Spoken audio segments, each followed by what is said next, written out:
ചെമ്പനീർ പൂവിൻ്റെ ഏറ്റവും പുതിയ വിശേഷങ്ങളിലോട്ട് എല്ലാവർക്കും സ്വാഗതം. അപ്പോൾ ചന്ദ്രോദയത്തിൽ കയറിക്കഴിഞ്ഞിട്ടുള്ള ശ്രുതിയുടെ അവസ്ഥയെക്കുറിച്ചാണ് ഇന്നത്തെ എൻ്റെ വീഡിയോയിൽ ഞാൻ പറയാൻ പോകുന്നത്. വീഡിയോ ഇഷ്ടമായെങ്കിൽ ലൈക്ക് ചെയ്യാനും സബ്സ്ക്രൈബ് ചെയ്യാനും മറക്കരുത്. അപ്പോൾ എങ്ങനെയെങ്കിലും ചന്ദ്രോദയത്തിൽ കയറിപ്പറ്റാൻ നിൽക്കുവാണല്ലോ ഞങ്ങളുടെ ശ്രുതി. കാരണം വീട്ടിൽ നിന്ന് ആൻറ്റി കഴുത്തിന് പിടിച്ച് പുറത്താക്കിയതുകൊണ്ട് തന്നെ തിരിച്ചു വിളിക്കില്ല എന്ന് ശ്രുതിക്ക് നല്ലതുപോലെ അറിയാം. പക്ഷെ ഒരു അവസരം കിട്ടി ചന്ദ്രോദയത്തിലോട്ട് കയറിക്കഴിഞ്ഞാൽ പിന്നെ ആ പടി ഇറങ്ങില്ല എന്ന് ശ്രുതി ഉറപ്പിച്ചിരിക്കുകയാണ്. അങ്ങനെ അച്ചമ്മയുടെ സാന്നിധ്യത്തിൽ നമ്മുടെ ശ്രുതി ചന്ദ്രോദയത്തിലോട്ട് വീണ്ടും കയറുവാണ്. ചന്ദ്രോദയത്തിൽ വീണ്ടും കയറുമ്പോൾ ഉണ്ടാകുന്ന ആ പ്രശ്നങ്ങളെക്കുറിച്ചൊക്കെ ഞാൻ നേരത്തെ ഒരു വീഡിയോയിൽ അപ്ലോഡ് ചെയ്തിട്ടുണ്ടായിരുന്നു. ആ വീഡിയോ ഇഷ്ടപ്പെട്ടെങ്കിൽ ലൈക്ക് ചെയ്യാനും സബ്സ്ക്രൈബ് ചെയ്യാനും മറക്കരുത്. അപ്പോൾ തിരികെ അച്ചമ്മയുടെ സാന്നിധ്യത്തിൽ വീട്ടിൽ കയറിയ ശ്രുതിയെ ചന്ദ്ര ഒരുപാട് തല്ലുന്നുണ്ട്. കാരണം ചന്ദ്രക്ക് ആ ദേഷ്യം തീരുന്നില്ല. താനാണ് ഏറ്റവും കൂടുതൽ അപമാനിക്കപ്പെട്ടത്, തന്നെ പറ്റിച്ചൊരു കോമാളിയാക്കി എന്നുള്ളൊരു ചിന്ത ചന്ദ്രയുടെ മനസ്സിൽ നിന്നും പോകുന്നില്ലേ. ആ ദേഷ്യം മൊത്തം ശ്രുതിയോട് തീർക്കുന്നുണ്ട്. അച്ചമ്മ പിടിച്ചു മാറ്റാൻ ശ്രമിച്ചിട്ടൊന്നും ചന്ദ്ര കേൾക്കുന്നില്ല. ശ്രുതിയിൽ നിന്നും ഉള്ളകണ്ട സത്യങ്ങളും മൊത്തം അച്ചമ്മയും ചന്ദ്രയും കുടുംബക്കാരെല്ലാവരും ചോദിച്ചറിയുവാണ്. തൻ്റെ കുടുംബത്തെക്കുറിച്ച് വീണ്ടും ഒരു കള്ളം ശ്രുതി ഉണ്ടാക്കി പറയുന്നൊക്കെയുണ്ട്. പകുതി സത്യം പകുതി കള്ളം, അങ്ങനെ ഒരു അവസ്ഥയിലാണ് ശ്രുതി എല്ലാം തുറന്നു പറഞ്ഞത്. പിന്നെ അത് മാത്രമല്ല, ശ്രുതിയുടെ കയ്യിൽ സ്വത്തോ പണമോ തനിക്കൊന്നുമില്ലെന്ന് വരെ ശ്രുതി ആ അവസരത്തിൽ വെളിപ്പെടുത്തുന്നുണ്ട്. ചന്ദ്രക്ക് ഇത് കേൾക്കുമ്പോഴേക്കും ഭയങ്കര ദേഷ്യം വരുവാണേ. അപ്പോൾ അച്ചമ്മ ചന്ദ്രയെ ചീത്ത പറയുന്നുണ്ട്. നിന്റെ അത്യാഗ്രഹമാണ് എല്ലാത്തിനും കാരണം, അതുകൊണ്ടാണ് അവളിങ്ങനെ കള്ളങ്ങളൊക്കെ പറഞ്ഞതെന്നൊക്കെ പറഞ്ഞ് ആ പ്രശ്നം അച്ചമ്മ ഒതുക്കി തീർക്കുന്നുണ്ട്. അതുമാത്രമല്ല, ശ്രുതിയെ കൊണ്ട് സത്യം ഒടിപ്പിക്കുന്നുണ്ട്. ഇനി നിന്റെ ജീവിതത്തിൽ ഇനി എന്തെങ്കിലും രഹസ്യങ്ങളുണ്ടോ, കള്ളങ്ങൾ നീ പറഞ്ഞിട്ടുണ്ടോ എന്നൊക്കെ അച്ചമ്മ ചോദിക്കുമ്പോഴേക്കും ശ്രുതി ഇല്ല, എന്നെക്കുറിച്ചുള്ള എല്ലാ സത്യങ്ങളും ഞാൻ പറഞ്ഞിട്ടുണ്ട് എന്ന് പറഞ്ഞ് അച്ചമ്മയ്ക്ക് സത്യം ഇട്ട് കൊടുക്കുവാണ്. സത്യം പറഞ്ഞാൽ ആദിയുടെയോ തനിക്ക് അമ്മയുള്ള കാര്യമോ ഒന്നും തന്നെ ശ്രുതി അപ്പോഴും വെളിപ്പെടുത്തുന്നില്ല. അതുമാത്രമല്ല, ശ്രുതി ഇനി മുതൽ ഈ കുടുംബത്തിലെ നല്ല മരുമകളായി ഇരിക്കണം എന്നൊക്കെ അച്ചമ്മ നല്ലതുപോലെ ചീത്തയും പറഞ്ഞ് ശ്രുതിയോട് പറയുന്നുണ്ട്. അങ്ങനെ പ്രശ്നങ്ങളൊക്കെ പരിഹരിച്ച് ശ്രുതിയെ ചന്ദ്രോദയത്തിലോട്ട് വീണ്ടും കയറ്റിയിരിക്കുകയാണ് അച്ചമ്മ. പക്ഷേ ചന്ദ്രോദയത്തിലെ ശ്രുതിയുടെ അവസ്ഥ വളരെ മോശമാണ്. കാരണം ചന്ദ്ര അറിയാലോ, പണമില്ലാത്ത രേവതിയോട് പെരുമാറുന്ന അതിലും മോശമായിട്ടാണ് ശ്രുതിയോട് പെരുമാറുന്നത്. ശ്രുതിയെ ഒരു മകളായിട്ടോ മരുമകളായിട്ടോ ഒന്നുമായിട്ടും ചന്ദ്ര കാണുന്നില്ല. ഏതോ എവിടെന്നോ വന്നൊരു പെണ്ണ്, അങ്ങനെയാണ് ചന്ദ്രയുടെ മൈൻഡിൽ. കാരണം അത്രയ്ക്ക് ദേഷ്യമുണ്ട് ചന്ദ്രയ്ക്ക് ശ്രുതിയോട്. അച്ചമ്മ ഉള്ളപ്പോൾ ആ ദേഷ്യമൊന്നും കാണിക്കുന്നില്ല. അച്ചമ്മ തിരിച്ച് നാട്ടിലോട്ട് പോയി കഴിയുമ്പോഴേക്കും ചന്ദ്ര തൻ്റെ സ്വഭാവമൊക്കെ പുറത്തെടുക്കുവാണ്. ശ്രുതിയുടെ കൂടെ ഓഫീസിലോട്ട് വിടത്തില്ല, ശ്രുതിയുടെ കൂടെ ഒരുമിച്ച് മുറിയിൽ കിടത്തത്തില്ല. അതുമാത്രമല്ല, ഒരുമിച്ചിരുന്ന് ഭക്ഷണം കഴിക്കാൻ നേരത്ത് ശ്രുതിയെ ഇരുത്തത്തില്ല. പാചകങ്ങളും വീട്ടുജോലികളും ഒക്കെ ചന്ദ്ര ശ്രുതിയെ കൊണ്ട് ചെയ്യിക്കുവാണ്. ശ്രുതി സങ്കടം വന്നങ്ങോട്ട് പൊട്ടിക്കരയുവാണ്. തൻ്റെ ഈ അവസ്ഥ എപ്പം മാറും എന്നാലോചിച്ച് ശ്രുതി ഇങ്ങനെ ടെൻഷൻ അടിക്കുവാണ്. ഒന്ന് പുറത്തിറങ്ങാൻ പോലും ചന്ദ്ര സമ്മതിക്കുന്നില്ല. ആരൊക്കെ എന്തൊക്കെ പറഞ്ഞിട്ടും ചന്ദ്രയുടെ പെരുമാറ്റത്തിൽ വലിയ മാറ്റങ്ങളൊന്നും ഉണ്ടാവുന്നില്ലേ. അങ്ങനെ ഒരു ദിവസം നമ്മുടെ ആൻ്റണിയുടെ ഓഫീസിൽ ആൻ്റണിയുടെ ഗുണ്ടകളിൽ ഒരു നല്ലൊരു മോഷണക്കാരനാണ്. അയാൾ റോട്ടിൽ കൂടി നടന്നു പോകുന്ന ഒരു സ്ത്രീയുടെ മാല പറിച്ചെടുക്കുവാണ്. ആരും ഇല്ലാത്തൊരു റോഡായിരിക്കും, അവിടെ വെച്ചായിരിക്കും ഇയാൾ ഈ മാല പൊട്ടിച്ചെടുക്കുന്നത്. അതുകൊണ്ട് തന്നെ ഈ കള്ളനെ പിടിക്കാൻ ആർക്കും സാധിക്കുന്നില്ല. ഇയാളാണെങ്കിൽ ഈ മാലയും കൊണ്ട് നേരെ വരുന്നത് ആൻ്റണിയുടെ ഓഫീസിലാണ്.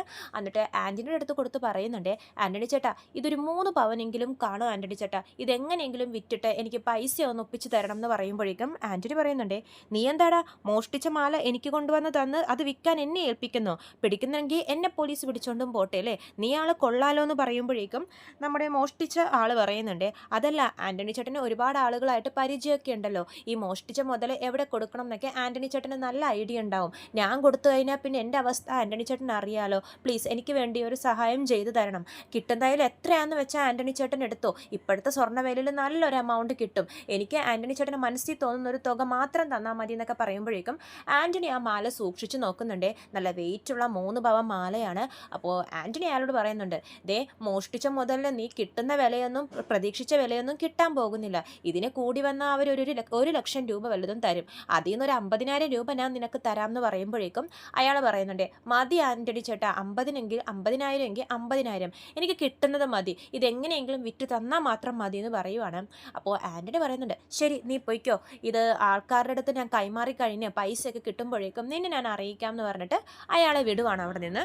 അയാൾ പോയി കഴിയുമ്പോഴേക്കും ആൻ്റണിയുടെ കൂടെയുള്ള വേറെ ഗുണ്ടകൾ ചോദിക്കുന്നുണ്ട്, ആൻ്റണി ചേട്ടൻ ഇതെങ്ങനെ എവിടെ കൊണ്ടുപോയി വിൽക്കാൻ പോകുന്നു, ഇതെങ്ങാനും വിറ്റ് കഴിഞ്ഞാൽ ആൻ്റണി ചേട്ടനെ പോലീസ് പിടിക്കും, അത് ഞങ്ങൾ പറയാതെ തന്നെ അറിയാലോ എന്നൊക്കെ പറയുമ്പോഴേക്കും ആൻ്റണി പറയുന്നുണ്ട്, ഇത് ഞാൻ വിൽക്കാനൊന്നും പോകുന്നില്ലടാ, പക്ഷേ ഇതിൻ്റെ പൈസ ഞാൻ മേടിച്ചെടുക്കും, ഇത് ഞാൻ വേറൊരാൾക്ക് കൊടുക്കും എന്ന് പറയുവാണ്.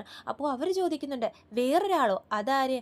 ഹാ, നമ്മുടെ ശ്രുതി, ഞാൻ എന്ത് പറഞ്ഞാലും അവൾ അനുസരിക്കും, അവൾക്ക് ഞാൻ ഈ മാല കൊടുത്തിട്ട് ഈ പൈസയുടെ തുക ഞാൻ അവളിൽ നിന്ന് തന്നെ മേടിക്കും എന്ന് പറയും. പറയുമ്പോഴേക്കും അവർ ചോദിക്കുന്നുണ്ടേ, അങ്ങനെ പലിശക്കാരിൽ നിന്നൊക്കെ ആരെങ്കിലും സ്വർണം മേടിക്കോ? എനിക്ക് തോന്നുന്നില്ല അവൾ ഈ മാല മേടിക്കും എന്ന് പറയുമ്പോഴേക്കും ആന്റണി പറയുന്നുണ്ടേ, നീ നോക്കിക്കോ, അവളെ കൊണ്ട് എങ്ങനെ മേടിപ്പിക്കണം എന്ന് എനിക്കറിയാം എന്ന് പറഞ്ഞിട്ട് നേരെ ശ്രുതിയെ വിളിക്കുവാണ് ആന്റണി.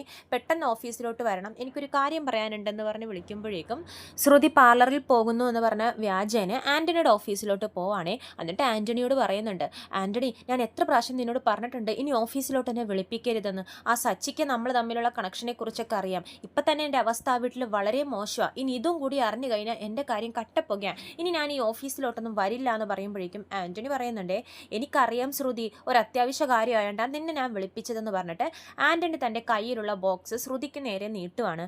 അപ്പോൾ ശ്രുതി ചോദിക്കുന്നുണ്ട്, ഇതെന്താ ആന്റണി എന്ന് പറയുമ്പോഴേക്കും ആന്റണി പറയും, നീ അതൊന്ന് തുറന്ന് നോക്കിക്കേ എന്ന് പറയുമ്പോഴേക്കും ശ്രുതി തുറന്ന് നോക്കുന്നുണ്ടേ. അപ്പോൾ നല്ലൊരു സ്വർണ്ണമാല. അപ്പോൾ ശ്രുതി ചോദിക്കും, ഇതെന്തിനാ ആന്റണി എനിക്ക് തരുന്നത്? അപ്പോൾ ആന്റണി പറയുന്നുണ്ടേ, ഇത് പണ്ടൊരിക്കൽ എൻ്റെ നിന്ന് പലിശക്ക് പൈസ മേടിച്ച ആള് തിരിച്ചു തന്ന മുതലാ. ഇപ്പം എനിക്ക് പൈസക്ക് നല്ല അത്യാവശ്യമുണ്ട്, അതുകൊണ്ടാണ് ഈ മാല ഞാൻ നിനക്ക് തരുന്നതെന്ന് പറയുമ്പോഴേക്കും ശ്രുതി ചോദിക്കും, പൈസക്ക് അത്യാവശ്യമുണ്ട്, മാല എനിക്ക് തരുന്നു, എന്തൊക്കെയാ ആന്റണി പറയുന്നതെന്ന് പറയുമ്പോഴേക്കും ആന്റണി പറയുന്നുണ്ട്, ശ്രുതി, ആ മാലയ്ക്ക് ഏകദേശം ഒരു 3 ലക്ഷത്തോളം ഇന്നത്തെ വില വരും, കാരണം അതൊരു 3 പവൻ്റെ മാലയാണ്. നീ അതെടുത്തിട്ട് എനിക്കൊരു 1 ലക്ഷം രൂപ എത്രയും പെട്ടെന്ന് തരണം എന്ന് പറയുമ്പോഴേക്കും ശ്രുതി ചോദിക്കുന്നുണ്ട്, 3 ലക്ഷത്തിൻ്റെ മാല ആന്റണി എന്തിനാ എനിക്ക് 1 ലക്ഷം രൂപയ്ക്ക് വിൽക്കുന്നതെന്ന് പറയുമ്പോഴേക്കും ആന്റണി പറയും, പൈസക്ക് എനിക്ക് ഇപ്പം അത്രയ്ക്ക് അത്യാവശ്യമാണ് ശ്രുതി, എനിക്ക് പരിചയമുള്ള നീ എൻ്റെ ഒരു നല്ല സുഹൃത്തല്ലേ, അതുകൊണ്ടാണ് ഇത് നിനക്ക് തന്നെ ആ പൈസക്ക് തരാമെന്ന് പറഞ്ഞത്, കുറഞ്ഞ വിലയ്ക്ക് കിട്ടുമല്ലേ, മേടിക്ക് ശ്രുതി എന്ന് പറയുമ്പോഴേക്കും ശ്രുതി പറയുന്നുണ്ട്, ആന്റണി, ഇതിലെന്തോ ഒരു ചതിയില്ലേ എന്ന് പറഞ്ഞിട്ട് ആ മാല സൂക്ഷിച്ച് നോക്കുവാണേ. അപ്പോൾ ആന്റണി പറയുന്നുണ്ട്, എന്ത് ചതി? നിനക്കത് കവറിങ് ആണോ എന്ന് സംശയമുണ്ടോ? കൊണ്ടുപോയി എവിടെയാണെന്ന് വെച്ചാൽ ഉരച്ചു നോക്കിക്കോ, തനി തങ്കോ അതെന്നൊക്കെ പറയുന്നുണ്ട്. ശ്രുതി അപ്പം ഇങ്ങനെ സൂക്ഷിച്ച് നോക്കുവാണേ, മാല ശരിക്കും നോക്കുന്നുണ്ട്. ആന്റണിയെ വിശ്വസിക്കാൻ പറ്റില്ലല്ലോ. അപ്പോൾ ആന്റണി പറയുന്നുണ്ട്, നിനക്ക് വിശ്വാസം ഉണ്ടെങ്കിൽ മാത്രം അതെടുത്താൽ മതി, നിന്നെ ഞാൻ ഒരിക്കലും പറ്റിക്കില്ല, കാരണം നീ എൻ്റെ ഇപ്പോൾ ഒരു നല്ല സുഹൃത്ത്, പൈസക്ക് അത്യാവശ്യം വന്നതുകൊണ്ട് മാത്രമാണ് ഈ തുകയ്ക്ക് ഞാൻ വിൽക്കുന്നതെന്നൊക്കെ പറയുമ്പോഴേക്കും ശ്രുതി ഇങ്ങനെ മിണ്ടാതെ നിൽക്കുവാണേ. അപ്പോഴേക്കും ആന്റണി ചോദിക്കും, നിനക്ക് ആ മാല വേണോ വേണ്ടയോ എന്ന് ചോദിക്കുമ്പോൾ ശ്രുതി ഇങ്ങനെ വിചാരിക്കുവാണേ, ആൻറ്റിയെ സോപ്പിടാൻ പറ്റിയ അവസരം, 1 ലക്ഷം രൂപയല്ലേ, എങ്ങനെയെങ്കിലും ഒപ്പിച്ച് ആന്റണിക്ക് ആ പൈസ കൊടുത്ത് ഈ മാല മേടിക്കാം, എന്നിട്ട് ആൻറ്റിക്ക് ഇതൊരു ഗിഫ്റ്റായിട്ട് കൊടുക്കാം എന്നൊക്കെ ശ്രുതി ഇങ്ങനെ മനസ്സിൽ കണക്ക് കൂട്ടുവാണ്. അപ്പോൾ ശ്രുതി പറയുന്നുണ്ട്, ആന്റണി, പൈസ ഞാൻ കൊണ്ടുവന്ന് തരാം എന്ന് പറയുവാണ്. അപ്പോൾ ആന്റണിക്ക് സന്തോഷമാവേ, കൂടെയുള്ള കൂട്ടാളിയെ നോക്കുന്നുണ്ട്, ഞാൻ ഈ തന്ത്രത്തിൽ ഞാൻ വിജയിച്ചു എന്നുള്ള ഭാവത്തിൽ. അപ്പോൾ ആന്റണി പറയും, ആ മാല നീ തന്നെ എടുത്തോ, പൈസ റെഡിയാക്കി കൊണ്ടുവന്നാൽ മതി എന്ന് പറയുവാണ്. അപ്പോൾ ശ്രുതി പറയും, ഹേ ഇല്ല, പൈസ റെഡിയാക്കി വരുമ്പോൾ എനിക്ക് ഈ മാല തന്നാൽ മതി എന്ന് പറഞ്ഞിട്ട് ആന്റണിയുടെ കയ്യിൽ ആ മാല കൊടുത്തിട്ട് ശ്രുതി ഇറങ്ങുവാണ്. എന്നിട്ട് ശ്രുതി മീരയുടെ അടുത്ത് നിന്ന് 1 ലക്ഷം രൂപ കടം മേടിക്കുവാണ്. ആ പൈസ നേരെ കൊണ്ട് ആന്റണിക്ക് കൊടുത്തിട്ട് ആ മാല മേടിക്കുന്നുണ്ട്. വളരെ സന്തോഷത്തിൽ ആ മാലയായിട്ട് ചന്ദ്രയുടെ അടുത്തോട്ട് പോവാണ്. കാരണം ചന്ദ്ര ഒരു അത്യാഗ്രഹിയും സ്വർണത്തിലും പണത്തിലും ആർത്തിയുള്ള ഒരാളാണെന്ന് ശ്രുതിക്കറിയാലോ. അതുകൊണ്ട് ആ കിട്ടിയ അവസരം ശ്രുതി നല്ലതുപോലെ മുതലാക്കുവാണ്. തന്നോടുള്ള ദേഷ്യം ചന്ദ്രക്ക് ഇതോടുകൂടി മാറും എന്നൊക്കെ ശ്രുതി വിചാരിക്കുവാണേ. എന്നിട്ട് ശ്രുതി ആ മാലയും കൊണ്ട് ചന്ദ്രയുടെ മുമ്പിൽ പോയി കൊടുക്കുന്നുണ്ട്. അപ്പോൾ വീട്ടിലെല്ലാവരും ഉള്ള ടൈമിലാണ് ശ്രുതി ഇങ്ങനെ ചെയ്യുന്നത്. അപ്പോൾ ചന്ദ്ര ചോദിക്കും, എന്താ ഇതെന്ന് ചോദിക്കുമ്പോഴേക്കും ശ്രുതി പറയും, ആൻറ്റി തന്നെ തുറന്ന് നോക്കുമെന്ന് പറയുവാണ്. അപ്പോൾ ചന്ദ്ര തുറന്ന് നോക്കില്ലേ, എനിക്കൊന്നും വേണ്ട, കൊണ്ടുപോ, നീ തന്നെ തുറന്ന് നോക്കി എന്താന്ന് വെച്ചാൽ നീ തന്നെ ചെയ്യുമെന്ന് പറയുമ്പോഴേക്കും ശ്രുതി പറയുന്നുണ്ട്, ആൻറ്റി, ഇത് ഞാൻ ആൻറ്റിക്ക് വേണ്ടി ഗിഫ്റ്റും മേടിച്ചതാ, ദേ നോക്കിക്കേന്ന് പറഞ്ഞിട്ട് ബോക്സ് തുറന്ന് ആ 3 പവൻ്റെ മാല ചന്ദ്രയ്ക്ക് മുമ്പിൽ ഇങ്ങനെ നീട്ടുവാണേ. ചന്ദ്രയുടെ കണ്ണ് തള്ളിപ്പോവാണ്. പക്ഷേ ശ്രുതിയോട് തനിക്ക് അത്രയും ദേഷ്യമൊക്കെ ഉള്ളതുകൊണ്ട് വലിയ മൈൻഡൊന്നും അതിന് കൊടുക്കുന്നില്ലേ, ഒരു ഇൻട്രസ്റ്റും കാണിക്കാത്ത പോലെ ചന്ദ്ര അങ്ങനെ ഇരിക്കുവാണ്. അപ്പോൾ വർഷ പറയുന്നുണ്ട്, ഓ ശ്രുതി ചേച്ചി ആള് കൊള്ളാമല്ലോ, സ്വർണം കൊടുത്ത ആൻറ്റിയെ മയക്കാൻ നോക്കുവാണല്ലേ, ഈ സിറ്റുവേഷനിൽ ആൻറ്റിയുടെ ദേഷ്യം മാറ്റാൻ പറ്റിയൊരു ഐഡിയ ആയിട്ട് ശ്രുതി ചേച്ചി, കൊള്ളാം എന്നൊക്കെ പറയുമ്പോഴേക്കും ശ്രുതി വർഷയെ ദേഷ്യത്തിൽ നോക്കുന്നുണ്ട്. വർഷേ, ഇത് ഞാൻ ആരെയും സോപ്പിടാൻ വേണ്ടി കൊണ്ടുവന്ന മാലയൊന്നുമല്ല, ഇത് എനിക്ക് അമ്മയുണ്ടെങ്കിൽ ഞാൻ അമ്മയ്ക്ക് കൊടുക്കുമായിരുന്നുള്ളൂ, ഇപ്പോൾ എൻ്റെ അമ്മയുടെ സ്ഥാനത്ത് ആൻറ്റിയാണ്, അപ്പോൾ പിന്നെ ഞാൻ എൻ്റെ ആൻറ്റിക്കല്ലേ ഇത് കൊടുക്കേണ്ടത്, ആൻറ്റി എൻ്റെ അമ്മ തന്നെയാണ്, ആൻറ്റി ഇത് മേടിക്കണം എന്നൊക്കെ പറഞ്ഞ് ശ്രുതി ഒരുപാട് പഞ്ചാര വാക്കുകളിലൂടെ മയക്കാൻ നോക്കുവാണ് ചന്ദ്രയെ. പക്ഷേ ചന്ദ്ര അതൊന്നും മൈൻഡ് ചെയ്യാതെ ഇങ്ങനെ ഇരിക്കുവാണ് ഭയങ്കര ഗൗരവത്തിൽ. ശ്രുതി വീണ്ടും പറയുന്നുണ്ട്, ആൻറ്റി ഇതൊരു 3 പവന് ഉണ്ടാവും, വിൻറ്റേജ് ടൈപ്പ് മാലയാ, നോക്കിക്കേ, ആൻറ്റിക്ക് ഇത് ഭയങ്കരമായിട്ട് ഇഷ്ടപ്പെടും, ചൈൽഡ്ഹുഡ് മെമ്മറിയൊക്കെ ഓർമ്മ വരും, ഓൾഡ് മോഡൽ ആൻറ്റി, നോക്കിക്കേ എന്നൊക്കെ പറയുമ്പോഴേക്കും ചന്ദ്ര ഇങ്ങനെ ഇടം കണ്ടിട്ട് നോക്കുന്നുണ്ടേ. അപ്പോൾ ശ്രുതി പറയുന്നുണ്ട്, ഇങ്ങനത്തെ ഒരു മാല ആൻറ്റി ഒരുപാട് നാളായില്ലേ ആഗ്രഹിക്കുന്നത്, മേടിക്ക് ആൻറ്റി എന്നൊക്കെ പറയുമ്പോഴേക്കും ചന്ദ്ര വീണ്ടും എനിക്ക് വേണ്ട എന്ന് തന്നെ പറഞ്ഞുകൊണ്ടിരിക്കുവാണേ. അപ്പോൾ രവീന്ദ്രൻ പറയുന്നുണ്ടേ, മോളെ അവൾക്ക് വേണ്ടെന്ന് പറഞ്ഞില്ലേ, ഇത് മോള് തന്നെ കൊണ്ടുപോയി ഉപയോഗിക്കുമെന്ന് പറയുവാണ്. അപ്പോൾ ശ്രുതി പറയുന്നുണ്ട്, ഹേ ഇല്ല അങ്കിൾ, ഇത് ഞാൻ ആൻറ്റിക്ക് വേണ്ടി മേടിച്ചതാ. ആൻറ്റി ഇത് എടുത്താലും ഇല്ലെങ്കിലും ദേ ഞാൻ ഇവിടെ ഈ ടേബിളിൽ വെച്ച് പോവാന്ന് പറഞ്ഞിട്ട് ശ്രുതി ആ മാല ആ ടേബിളിൽ വെച്ചിട്ട് പോവാണേ. ചന്ദ്രക്ക് അത് എടുക്കണം എന്നുണ്ട്, ഭയങ്കര ആഗ്രഹമുണ്ട്. പക്ഷെ എല്ലാവരുടെ മുമ്പിലും എടുക്കാനൊരു ചമ്മല്. ചന്ദ്ര അങ്ങനെ തന്നെ മൈൻഡ് ചെയ്യാതിരിക്കുമ്പോഴേക്കും രവീന്ദ്രൻ ശ്രുതിയോടായിട്ട് പറയുന്നുണ്ട്, ശ്രുതി നിന്റെ അമ്മക്ക് ആ മാല വേണ്ടെന്ന് പറഞ്ഞില്ലേ, നിന്റെ ഭാര്യയും എടുക്കുന്നില്ല, നീ കൊണ്ടുപോയി അത് മുറിയിൽ സൂക്ഷിച്ചു വെക്കടാന്ന് പറയുമ്പോഴേക്കും ശ്രുതി ശരി അച്ഛാന്ന് പറഞ്ഞിട്ട് ആ മാല എടുക്കാൻ പോകുമ്പോഴേക്കും ചന്ദ്ര തടയുവാണേ. നീ ഇത് എന്തെടുക്കുവാടാന്ന് ചോദിക്കുമ്പോഴേക്കും ശ്രുതി പറയുന്നുണ്ട്, അല്ലമ്മേ അമ്മയ്ക്ക് ഈ മാല വേണ്ടല്ലോ. അപ്പോൾ ചന്ദ്ര പറയും, ആര് പറഞ്ഞു വേണ്ടെന്ന്, അവളുടെ കൈ കൊണ്ട് ഞാൻ മേടിക്കത്തില്ല, അത് അവിടെ ഇരിക്കട്ടെ എന്ന് പറയുവാണ്. അപ്പോൾ രവീന്ദ്രൻ ചോദിക്കുന്നുണ്ടേ, നീയല്ലേ ചന്ദ്ര അവൾ തന്നപ്പോഴേക്കും ഇത് വേണ്ടാന്ന് പറഞ്ഞ് മൈൻഡ് ചെയ്യാതെ ഇരുന്നത്. അപ്പോൾ ചന്ദ്ര പറയുന്നുണ്ട്, അതപ്പോ എന്ന് പറഞ്ഞ് ആരും ഇതെടുത്ത് മുറിയിലോട്ടൊന്നും കൊണ്ടുപോകണ്ട, എനിക്കായിട്ട് ഒരാൾ കൊണ്ടുവന്ന സാധനം അങ്ങനെ തിരിച്ചു കൊണ്ടുപോകേണ്ട ആവശ്യമില്ല, ഇത് ഞാൻ തന്നെ എടുത്തോളാം എന്ന് പറഞ്ഞിട്ട് ചന്ദ്ര ആ മാലയായിട്ട് എടുത്ത് ഓടി മുറിയിലോട്ട് പോയിട്ട് അതിൻ്റെ ഭംഗിയൊക്കെ ഇങ്ങനെ ആസ്വദിക്കുവാണ്. അപ്പോൾ രവീന്ദ്രനും സച്ചി എല്ലാവരും പരസ്പരം മുഖത്തോട് മുഖം നോക്കുവാണ്. കാരണം ചന്ദ്രയ്ക്ക് സ്വർണ്ണത്തോടുള്ള ആർത്തി എല്ലാവർക്കും അറിയാവുന്ന കാര്യമാണ്. അതുകൊണ്ട് എല്ലാവർക്കും അറിയായിരുന്നു ചന്ദ്ര ആ മാല എടുക്കുമെന്ന്. പക്ഷേ ചന്ദ്ര അതിൻ്റെ സ്നേഹമൊന്നും ശ്രുതിയോട് കാണിക്കുന്നില്ലേ. ശ്രുതിയോട് അപ്പോഴും ദേഷ്യത്തിൽ തന്നെയാണ് പെരുമാറുന്നത്. മുറിയിൽ പോയി ആ മാലയിട്ട് ഭംഗിയൊക്കെ നോക്കുന്നുണ്ട് ചന്ദ്ര. പിന്നെ കാണിക്കുന്നത് നമ്മുടെ ബാമയുടെ ഒരു സുഹൃത്തിൻ്റെ ബർത്ത്ഡേ ഫംഗ്ഷൻ വരുവാണ്. ബാമയും ചന്ദ്രയും ആത്മാർത്ഥ സുഹൃത്തുക്കളാണല്ലോ, 30 വർഷത്തെ സുഹൃത്ത് ബന്ധങ്ങളുണ്ട്. അതുപോലെ തന്നെ ബാമയുടെ ഒരു സുഹൃത്തിൻ്റെ ബർത്ത്ഡേക്ക് വിളിക്കുമ്പോഴേക്കും ബാമ ചന്ദ്രയും വിളിക്കുവാണ്. ഇവർ രണ്ടുപേരും കൂടി നല്ല അടിപൊളിയായിട്ട് ഒരുങ്ങിയിട്ട് ആ ബർത്ത്ഡേ ഫംഗ്ഷനിൽ പോവാണ്. ചന്ദ്ര തൻ്റെ സാരിയുടെ കൂടെ ഈ ശ്രുതി തന്ന മാലയും ഇടുവാണ്. കാരണം വിൻറ്റേജ് ടൈപ്പ് മാല ചന്ദ്രക്ക് അത്രയ്ക്ക് ഇഷ്ടമായി. അതുകൊണ്ട് ആ സാരിയുടെ കൂടെ അണിഞ്ഞ് ചന്ദ്ര ആ ബർത്ത്ഡേ ഫംഗ്ഷനിൽ പോവാണ്.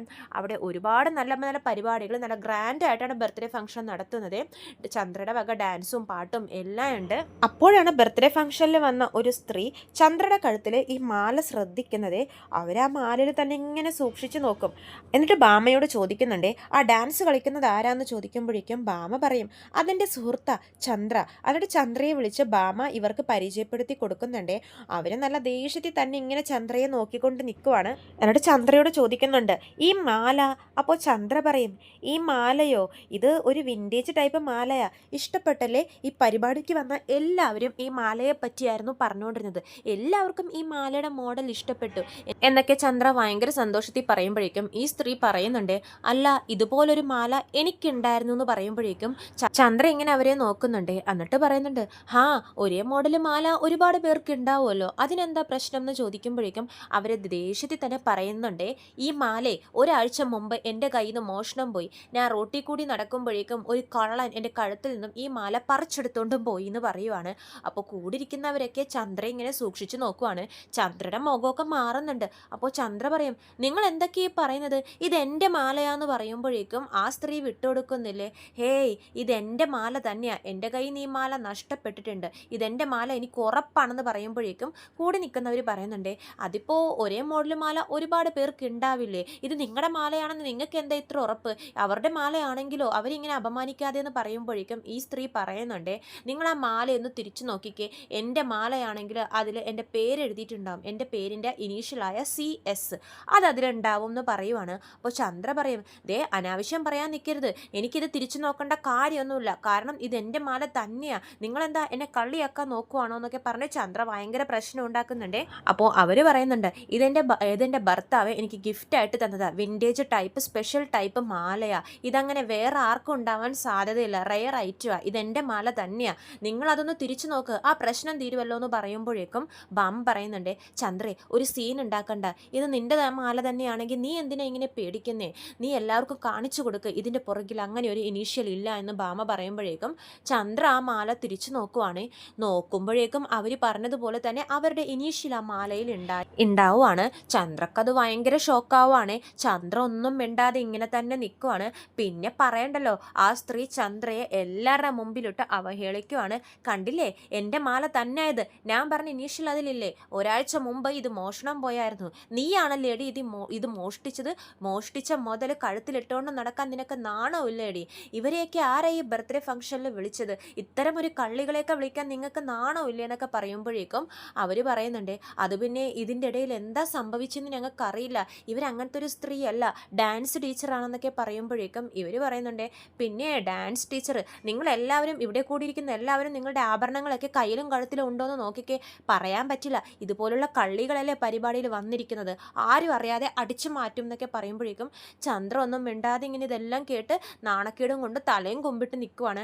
അപ്പോൾ ഭാമ പറയുന്നുണ്ട്, നിങ്ങളൊന്ന് അടങ്ങ്, ഞാൻ അവളോടൊന്ന് ചോദിക്കട്ടെ. ചന്ദ്രേ, ഇതെന്താ ചന്ദ്രേ, എന്താ സംഭവിച്ചെന്ന് ചോദിക്കുമ്പോഴേക്കും ചന്ദ്ര പറയുന്നുണ്ട്, ഇത് എനിക്ക് ശ്രുതി ഗിഫ്റ്റ് തന്നതാന്ന് പറയുന്നുണ്ട്. ശ്രുതി ഗിഫ്റ്റ് തന്നതോ?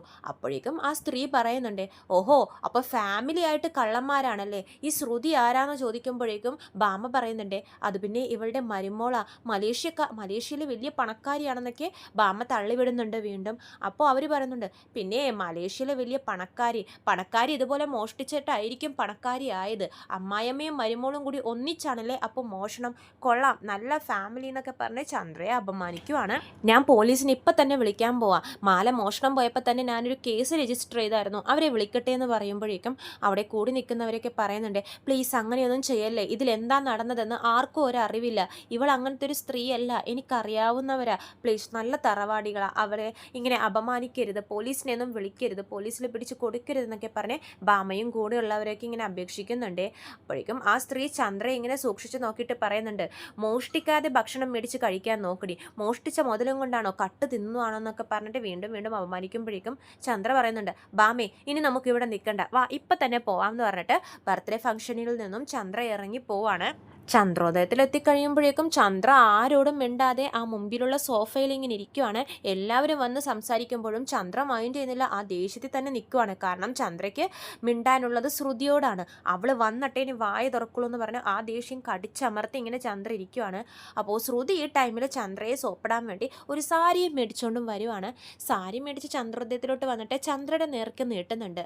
ആൻറ്റി, ദേ ഞാൻ ആൻറ്റിക്ക് ഒരു സാരി മേടിച്ചിട്ടുണ്ട്, പുതിയ മോഡൽ സാരിയാ, 50,000 റുപ്പീസാ വില, ആൻറ്റി മേടിക്കുക, ആൻറ്റിക്ക് ഈ കളർ നന്നായിട്ട് ചേരും എന്നൊക്കെ പറഞ്ഞ് ചന്ദ്രയുടെ നേർക്ക് നീട്ടുവാണേ. ചന്ദ്ര നല്ല കലിപ്പിൽ ശ്രുതി ഇങ്ങനെ നോക്കിയിട്ട് ആ സാരി മേടിച്ച് വലിച്ചു തുറന്ന് ശ്രുതിയുടെ മുഖത്ത് തന്നെ വലിച്ചെറിഞ്ഞ് കൊടുക്കുവാണ്. ചന്ദ്രയുടെ ഈ പ്രവൃത്തി കാണുമ്പോഴേക്കും എല്ലാവർക്കും ഭയങ്കര ഷോക്കാവാണ്. അപ്പോൾ രവീന്ദ്രൻ ചോദിക്കും, ചന്ദ്രേ, എന്താണ് നീ കാണിക്കുന്നതെന്ന് പറയുമ്പോഴേക്കും ചന്ദ്ര ചാടി എഴുന്നേറ്റ് ശ്രുതിയെ ഒരുപാട് തല്ലുന്നുണ്ട്. ചന്ദ്രയെ സച്ചിയും രവീന്ദ്രനും രേവതിയൊക്കെ കൂടി പിടിച്ച് മാറ്റുന്നുണ്ട്. ചന്ദ്രേ, എന്തിനാ നീ അവളെ ഇപ്പോൾ തല്ലുന്നത്? അവൾ നിനക്ക് ഗിഫ്റ്റ് തന്നതിനോ? അവളുടെ സന്തോഷത്തിന് മേടിച്ചുകൊണ്ടും വരുന്നതല്ലേ എന്ന് പറയുമ്പോഴേക്കും ചന്ദ്ര പറയുന്നുണ്ട്, അവളെ ഇതൊന്നും മേടിച്ചുകൊണ്ട് വരുന്നതല്ല, കട്ടുകൊണ്ടും വരുന്നതാന്ന് പറയുവാണ്. അപ്പോൾ ശ്രുതി കാര്യം മനസ്സിലാവാതെ ചന്ദ്ര ഇങ്ങനെ നോക്കിക്കൊണ്ട് നിൽക്കുവാണ്. ആൻറ്റി, എന്തൊക്കെയായി പറയുന്നത്? ഞാൻ കട്ടുകൊണ്ട് വന്നോ? അപ്പോൾ ചന്ദ്ര പറയുന്നുണ്ട്, നിർത്തണി നിന്റെ അഭിനയം, നീ കള്ളിയാ, കട്ടുകൊണ്ട് വരുന്നവളാ, ഞാനോർത്ത് വായ തുറന്ന കള്ളം മാത്രം പറയുന്നവളാണെന്ന്, ഇപ്പോൾ ഒരു കള്ളിയാണെന്നും കൂടി മനസ്സിലായി, പെരും കള്ളി, പോലീസിൽ പിടിച്ചേൽപ്പിക്കണം ഇവളെയൊക്കെ എന്നൊക്കെ പറയുമ്പോഴേക്കും ശ്രുതി ഒന്നും മനസ്സിലാവാതെ ഇങ്ങനെ നിൽക്കുവാണ്. അപ്പോഴേക്ക് രവീന്ദ്രൻ പറയും, എന്താ ചന്ദ്ര നീ എന്തൊക്കെയായി പറയുന്നതെന്ന് പറയുമ്പോഴേക്കും ചന്ദ്ര പറയുന്നുണ്ട്, അന്ന് ഇവളെനിക്കൊരു മാല ഗിഫ്റ്റായിട്ട് തന്നില്ലേ? അപ്പോൾ രവീന്ദ്രൻ പറയും, ഹാ തന്നായിരുന്നു, അതിന്? അപ്പോൾ ചന്ദ്ര പറയും, ആ മാലേ ഇവൾ എങ്ങനെ ഉണ്ടാക്കിയതെന്നറിയോ? ഇവൾ മോഷ്ടിച്ചതാന്ന് പറയുവാണ്. അപ്പോൾ ശ്രുതി പറയുന്നുണ്ട്, ആൻറ്റി, എന്നെപ്പറ്റി വെറുതെ ഇല്ലാത്തത് പറയരുത്, ഞാൻ ഇന്നേ വരെ ഒരു സാധനം പോലും മോഷ്ടിച്ചിട്ടില്ല എന്ന് പറയുമ്പോൾ ചന്ദ്ര പറയുന്നുണ്ട്, എടി പെരും കള്ളി, നീ വീണ്ടും കള്ളം പറയുന്നു, മോഷ്ടിച്ച മാലയല്ലേടി നീ എനിക്ക് കൊണ്ടുവന്ന് തന്നത്, ഇനി നീ കള്ളം പറഞ്ഞാൽ നിന്റെ നാക്ക് ഞാൻ വായിൽ നിന്നും പറിച്ചെടുക്കും, പറയടി, നീ ആരുടെ കയ്യിൽ നിന്നാടി മോഷ്ടിച്ചത്? എപ്പോൾ തുടങ്ങിയിട്ട് നിനക്ക് ഈ മോഷണ സ്വഭാവം? എന്തൊക്കെ മോഷ്ടിച്ചിട്ടുണ്ടടി എന്ന് പറഞ്ഞ് ശ്രുതിയോട് ഭയങ്കര മോശമായിട്ട് ചന്ദ്ര പെരുമാറുവാണ്. രവീന്ദ്രൻ ലാസ്റ്റ് നിയന്ത്രണം വിട്ട് പൊട്ടിത്തെറിക്കുന്നുണ്ട്, ചന്ദ്ര നീ ഒന്ന് നിർത്ത്, നീ എന്തൊക്കെയാ പറയുന്നത്? അവൾ മാല മോഷ്ടിച്ചെന്നോ? അവൾ അങ്ങനത്തെ ഒരു പെണ്ണല്ല, എനിക്കറിയാം, ശ്രുതി കള്ളങ്ങൾ പറയുമായിരിക്കും, പക്ഷെ മോഷ്ടിക്കത്തില്ല എന്നൊക്കെ പറയുമ്പോഴേക്കും ചന്ദ്ര പറയുന്നുണ്ട്, ഓഹോ, നിങ്ങൾക്ക് എന്താ ഇത്ര ഉറപ്പ്? ആ മാലയിട്ട് ഞാനിന്നൊരു പരിപാടിക്ക് പോയായിരുന്നില്ലേ, അവിടെ ആ മാലയുടെ ഒറിജിനൽ ഓണർ വന്നായിരുന്നു, എല്ലാവരുടെ മുമ്പിലും എന്നെ അവർ നാണം കെടുത്തി എന്നൊക്കെ പറയുമ്പോഴേക്കും വീട്ടിലുള്ള എല്ലാവർക്കും ഭയങ്കര ഷോക്കാവാണ്. അപ്പോൾ രവീന്ദ്രൻ ചോദിക്കും, മോളെ ശ്രുതി, എന്താ ഈ പറയുന്നത്? മോൾ ആ മാല മേടിച്ചതല്ലേ എന്ന് പറയുമ്പോഴേക്കും ശ്രുതി പറയുന്നുണ്ട്, അതെ അങ്കിൾ, ഞാൻ എൻ്റെ ഫ്രണ്ടിൻ്റെ കയ്യിൽ നിന്ന് 1,00,000 രൂപയ്ക്കാണ് ആ മാല മേടിച്ചെന്ന് പറയുമ്പോഴേക്കും വർഷ ചോദിക്കുന്നുണ്ട്, 1,00,000 രൂപയ്ക്കോ? അതിൽ ഡയമണ്ടൊക്കെ പതിപ്പിച്ചിട്ടുണ്ട്, 3 പവൻ്റെ മാലയും കൂടിയാ, അപ്പോൾ എന്തായാലും 1,00,000 രൂപയ്ക്കൊന്നും ആ മാല കിട്ടത്തില്ല, ഇതിലെന്തോ ചതിയുണ്ട് ശ്രുതി ചേച്ചി എന്ന് പറയുമ്പോഴേക്കും ശ്രുതി പറയുന്നുണ്ട്, ഇല്ല വർഷേ, എനിക്ക് പരിചയമുള്ള ആളാണ്, അപ്പം എനിക്ക് വില കുറച്ച് തന്നതാന്ന് പറയുമ്പോഴേക്കും വർഷ പറയുന്നുണ്ട്, വില കുറച്ച് തരുമ്പോൾ തന്നെ ആലോചിച്ചൂടെ അതിലെന്തോ ഒരു ചതിയുണ്ടെന്ന്, ഈ ഭാര്യയ്ക്കും ഭർത്താവിനും ചതിയിൽ പോയി പെടാനേ നേരെ ഉള്ളൂ എന്നൊക്കെ സച്ചി അപ്പോൾ ആ അവസരത്തിൽ പറയുന്നുണ്ടേ.